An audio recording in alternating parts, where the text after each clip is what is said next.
Alva Noto is a legendary glitch IDM and microsound audio-visual artist, merging minimal sound design aesthetic and complex multi-layered compositions. If you're deep into experimental electronic music, you know who he is. Today we're going to take a closer look at the philosophy behind his sound, and incorporate it into our own music production.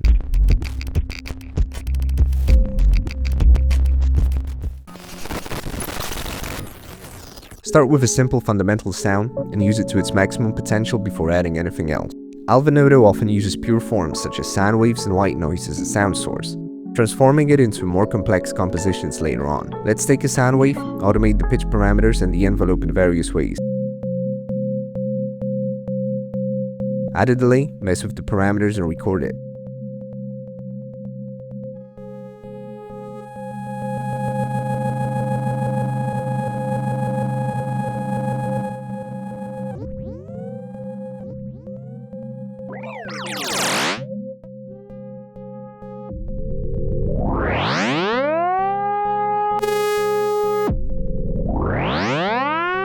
Now as you go through all the sounds that were generated with the automation clips, export anything that sounds usable. Try creating a rhythm or a melody phrase by arranging, pitching and stretching it in different ways. Work in looped, repeated patterns that gradually change, creating a dynamic, organic structure that evolves over time. Even if you're not 100% happy with the way it turned out, export it anyway. You want to build up a catalog of sounds and patterns to be able to resample and recontextualize it in the future. Here's what it sounds like after some arrangement.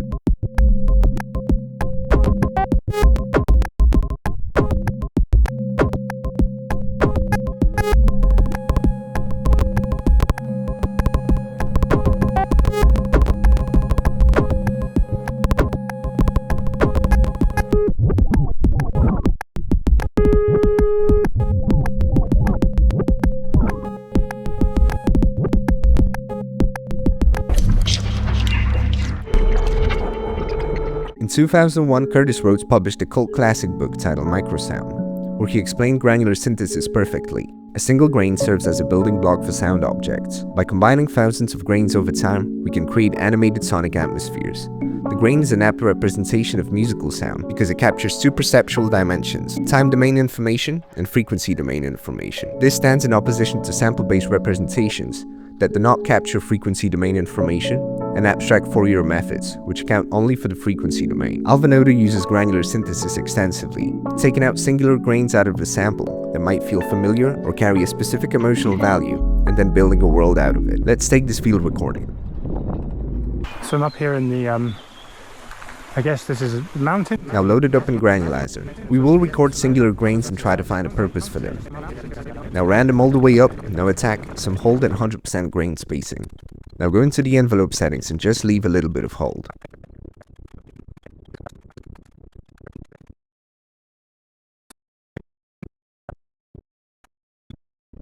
Now come up with a pattern.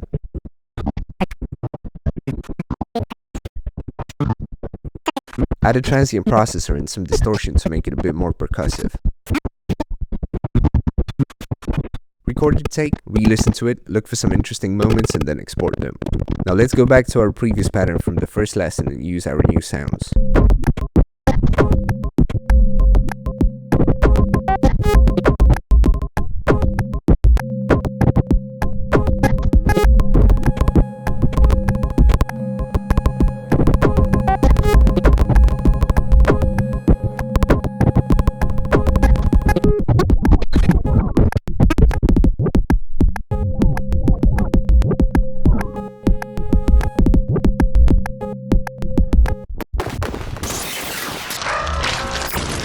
Alva Noto is known for his use of non-musical data in a musical context, taking data from various files and transforming it into MIDI inputs or sounds. You can do it easily with Audacity and images. Save your images as 24-bit BMP bitmap files. Click Import Data in Audacity.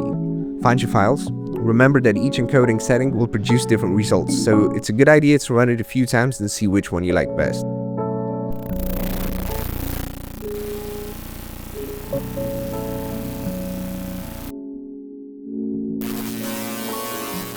It often turns into a bunch of nonsense, but with the right amount of slicing, resampling and arranging, we could turn it into something really interesting. And that brings us to lesson number 4.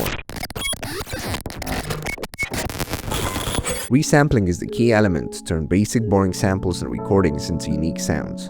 We're going to take one of the sounds we got from the last non-musical data conversion and start resampling.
We've got some interesting sounds out of this one.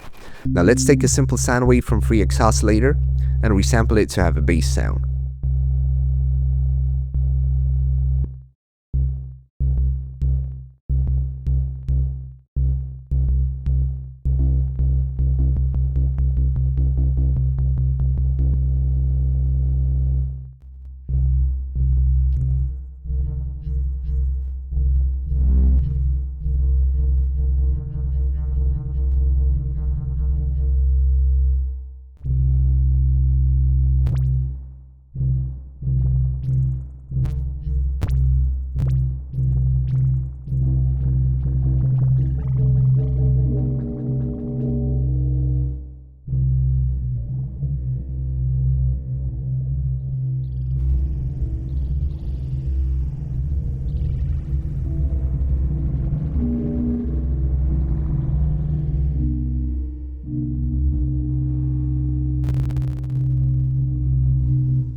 So now we have all these sounds from today's video.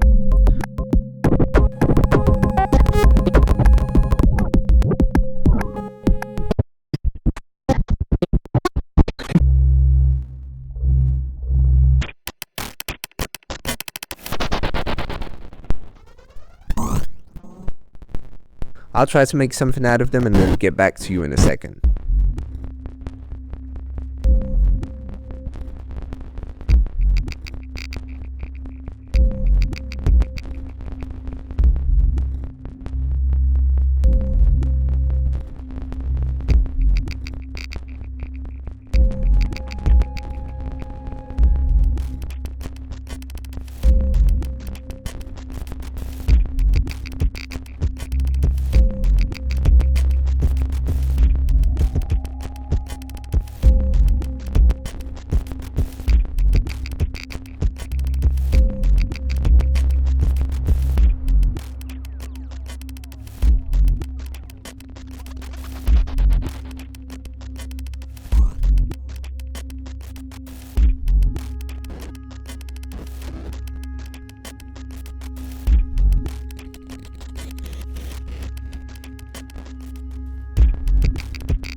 And there we have it. Hope you guys enjoyed the video and I'll see you in the next one.